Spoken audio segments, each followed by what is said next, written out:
వేడి వేడిగా టీతో పాటు వేడి వేడిగా ఆనియన్ పకోడా తింటుంటే ఈ వానాకాలంలో ఎంత బాగుంటుంది కదా. ఈ వీడియోలో అయితే ఆనియన్ పకోడా క్విక్గా ఎలా చేయాలో చూపిస్తాను, ట్రై చేసేసేయండి. ఫస్ట్ ఒక బౌల్ తీసుకొని 2 పెద్ద సైజ్ ఆనియన్స్, 2 పచ్చిమిర్చి స్లైసెస్ తీసుకొని బాగా ఒకసారి కలిపేసుకోండి. బాగా వాటర్ అన్నది ఊరుతుందనమాట. సో ఒక 2 నిమిషాల పాటు బాగా మిక్స్ చేసుకోండి. చూడండి వాటర్ ఎంత బాగా వచ్చింది చేతికి. ఇప్పుడు ఈ స్టేజ్లో మనము చిల్లీ పౌడర్ ఒక 1 టేబుల్ స్పూన్, జీలకర్ర ఒక 1 టేబుల్ స్పూన్, సోంపు ఒక 1 టేబుల్ స్పూన్. సోంపు కావాలంటే లైట్గా చేతిలో క్రష్ చేసి వేసుకోండి. అల్లం తెల్లగడ్డ, నెక్స్ట్ సాల్ట్, ఒక 2 టేబుల్ స్పూన్స్ నూనె చాలు. ఇవి వేసుకొని మొత్తాన్ని ఒకసారి అలా మిక్స్ చేసేసుకోండి. అల్లం తెల్లగడ్డ వచ్చి కచ్చా పచ్చాగా వేసుకోండి, ఓకేనా. ప్యూర్ పేస్ట్ వద్దు మనకి. ఒక 5 మినిట్స్ తర్వాత ఇందులోకి శనగపిండి ఒక అరకప్పు, 2 టేబుల్ స్పూన్స్ రైస్ ఫ్లోర్ తీసుకుందాం.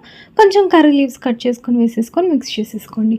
ఒక్క చుక్క కూడా నీళ్ళు వేయాల్సిన అవసరం లేదు. ఆనియన్స్ ఆల్రెడీ స్టార్టింగ్ కలిపినప్పుడే కొంచెం వాటర్ రిలీజ్ అయి ఉంటుంది కదా, ఆ వాటర్ సరిపోతుంది అనమాట. ఇప్పుడు ఆయిల్ వచ్చేసి లో ఫ్లేమ్లో పెట్టేసుకొని చక్కగా ఈ మిక్చర్ని కొంచెం స్ప్రెడ్ చేసినట్టు వేసేసుకోండి పొడి పొడిగా. అంతే, లైట్ గోల్డెన్ కలర్లోకి వచ్చిన తర్వాత ఎత్తేసేసి కర్రీ లీవ్స్ కొన్ని వేసుకొని దాన్ని ఎత్తేసేసుకొని వేడి వేడిగా టీ పెట్టుకొని ట్రై చేయండి. బాయ్.